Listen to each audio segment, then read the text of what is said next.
नमस्कार दोस्तों, जय स्पिरिचुअल वर्ल्ड में आपका स्वागत है। हम आज आप लोग के बीच में लाए हैं भगवान श्री कृष्ण द्वारा सुनाई हुई द्रौपदी को करवा चौथ व्रत कथा। एक बार अर्जुन नीलगिरी पर तपस्या करने गए। द्रौपदी ने सोचा कि यहाँ हर समय अनेक प्रकार की विघ्न बाधाएं आती रहती हैं, उनके शमन के लिए अर्जुन तो यहाँ है नहीं, अतः कोई उपाय करना चाहिए।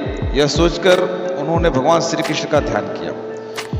भगवान वहां उपस्थित हुए तो द्रौपदी ने अपने कष्टों के निवारण हेतु कोई उपाय बताने को कहा। इस पर श्री कृष्ण बोले, एक बार पार्वती जी ने भी शिव जी से एक प्रश्न किया था, तो उन्होंने कहा था कि करवा चौथ का व्रत गृहस्थी में आने वाली छोटी मोटी विघ्न बाधाओं को दूर करने वाला है। यह पित्त प्रकोप को भी दूर करता है। फिर श्री कृष्ण ने द्रौपदी को एक कथा सुनाई। प्राचीन काल में एक धर्मपरायण ब्राह्मण के 7 पुत्र और एक पुत्री थी। बड़ी होने पर पुत्री का विवाह कर दिया गया।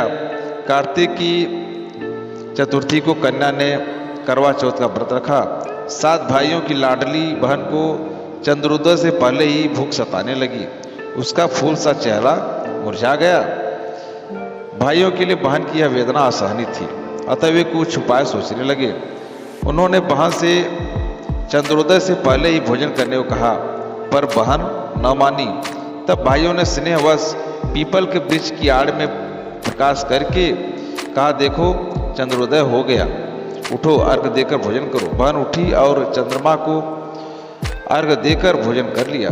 भोजन करते ही उसका पति मर गया। वह रोने चिल्लाने लगी। देवयोग से इंद्राणी देववासियों के साथ वहां से जा रही थी।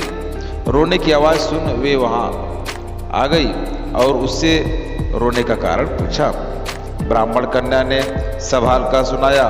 तब इंद्राणी ने कहा, तुमने करवा चौथ के व्रत में चंद्रोदय से पूर्व ही अन्न जल ग्रहण कर लिया था, इसी से तुम्हारे पति की मृत्यु हो गई।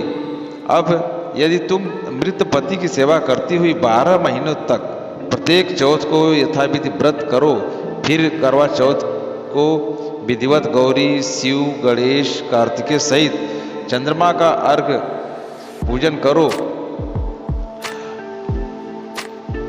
और चंद्र उदय के बाद अर्घ देकर अन्न जल ग्रहण करो, तो तुम्हारे पति अवश्य जीवित हो उठेंगे।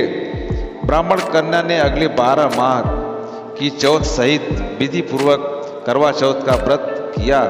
व्रत के प्रभाव से उनका मृत पति जीवित हो गया।